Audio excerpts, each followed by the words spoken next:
안녕하십니까? 가정주부 마리 미카입니다.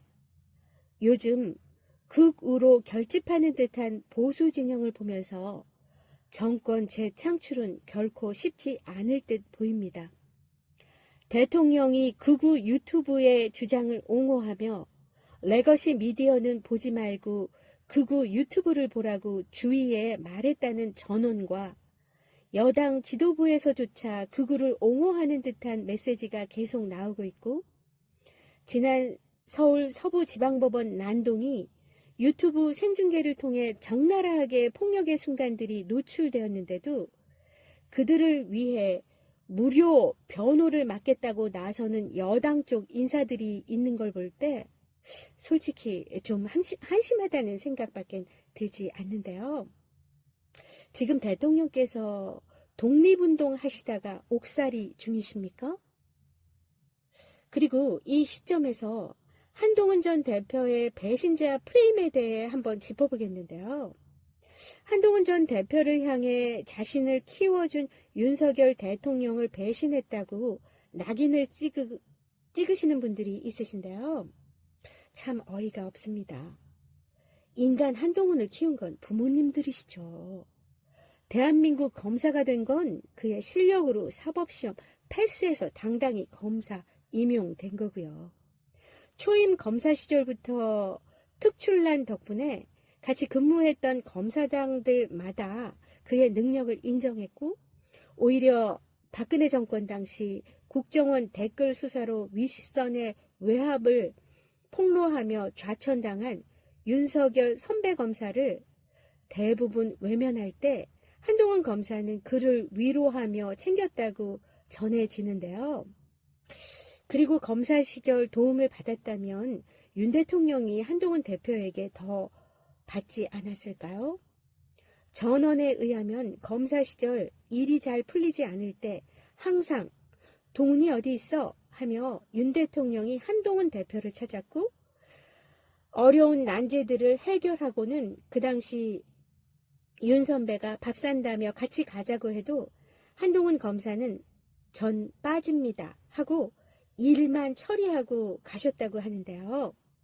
이런 일화들을 볼 때 윤석열 대통령이 당선된 후 첫 법무부 장관으로 임명한 것은 실력 없는 후배 키워주느라 그 자리에 앉힌 게 아니고 한동훈의 뛰어남을 너무나 잘 알기 때문에 임명하였겠죠. 그의 뛰어남은 국민들이 그가 법무부 장관 시절에 보여줬던 활약으로 확인했고, 그로 인해 공직자로서는 거의 처음으로 한동훈 팬클럽이 생겼고 많은 국민들이 환호를 했지요. 그래서 국민의힘의 비상대책위원장으로까지 추대될 수 있었던 거죠.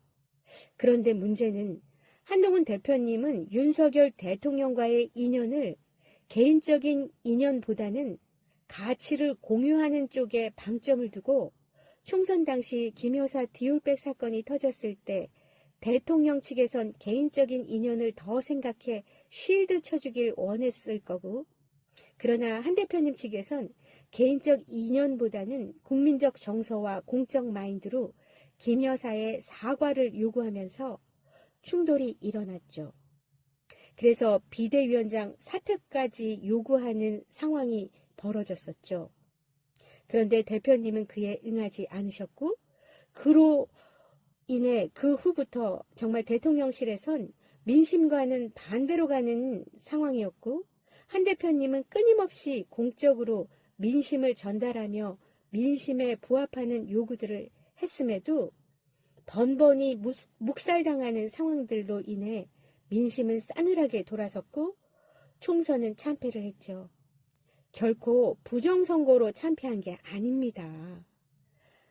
그리고 당시를 한번 거슬러 보면 가장 대표적인 예로 지금 대통령 변호인단에 계시는 석동현 변호사는 총선 당시 국민의힘의 공천에서 컷오프 되신 후에 바로 자유통일당으로 당을 옮겨 비례대표 2번을 받으셨죠.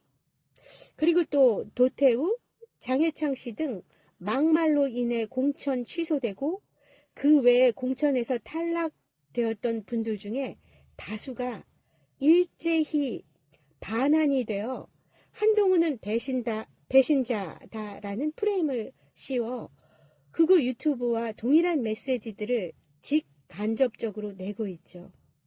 그 프레임이 지금까지 오고 있습니다. 공적 마인드로 민심을 따르려 했던 일들이, 그래서 비상계엄이 선포되고 가장 먼저 국회로 달려가 국민들을 위해 비상계엄 해제를 독려했던 당대표를 배신자로 낙인 찍어 쫓아내는 듯한 상황까지 온 것이죠. 도대체 배신을 누가 한 겁니까? 국민을 보고 민심을 따르는 게 배신이라면 얼마든지 배신자가 되시라고 말씀드리고 싶습니다. 개인적인 인연보다 국민을 먼저 생각했던 한동훈, 그는 결코 국민을 배신하지 않았습니다. 이상 가정주부 마리미카의 의견이었습니다.